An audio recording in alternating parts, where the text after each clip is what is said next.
একজন দিনমজুরের দৈনিক আয় ৩০০ টাকা হলে মাসে তিনি কত টাকা আয় করেন? মাননীয় মডারেটর। আসসালামু আলাইকুম রাহমাতুল্লাহ। সুলিশিলার যে বক্তব্য শুনে হাজার হাজার মানুষকে দিছিলেন, ভিডিওটি লম্বা না করে চলুন বক্তব্যটি শুনে আসি। একজন শিক্ষকের সন্তান হিসেবে তাদের অসহায়ত্ব রোজই দেখতে হয় খুব কাছ থেকে।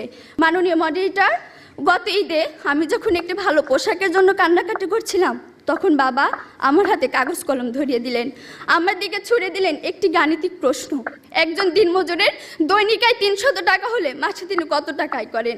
মাননীয় মডারেটর, মুখে মুখে বাবাকে জবাব দিলাম ৯,০০০ টাকা। বাবা আমার কাঁধে হাত রাখলেন, চুলের মাঝে হালতো বিলি কেটে বললেন, মা রে, তোর এই বাবা হাই স্কুলে শিক্ষক হিসেবে মাসে ৮,০০০ টাকা বেতন পায়। আমি কোনো প্রশ্ন করতে পারিনি বাবাকে। লজ্জায় বাবার মাথাটা নিচু হয়েছিল। পৌরাত্বের দ্বার প্রান্তে দাঁড়ানো বাবার বয়সী চোখ হতে খসে পড়ে জল। জানি না মাননীয় মডারেটর, আমার বাবার বয়সী চোখ থেকে খসে পড়া জল শিক্ষার মানকে কতটা টেনে তোলার যোগ্যতা রাখে। মাননীয় মডারেটর, এই যদি হয় শিক্ষাগুরুর জীবন, তাহলে একটা সময় হয়তো এদেশে আর কোনো শিক্ষকই পাওয়া যাবে না। এমন বাংলাদেশ আমরা কখনোই আশা করি না। মাননীয় মডারেটর, ৩০ লক্ষ লাশের একটি পাহাড় মারিয়ে আমরা বর্তমানে এসে দাঁড়িয়েছি। ২ লক্ষ মায়ের স্নেহেরা চলে সাজিয়েছি দেশ। প্রতিপক্ষ বঙ্গবন্ধুর স্বপ্ন, লাখো শহীদের প্রত্যাশা আর বীর জননীর ত্যাগের প্রতিদান দেওয়ার এখনই সময়। আর তার জন্য চাই শিক্ষাক্ষেত্রে অধিক বিনিয়োগের মাধ্যমে টেকসই উন্নয়ন নিশ্চিত করা।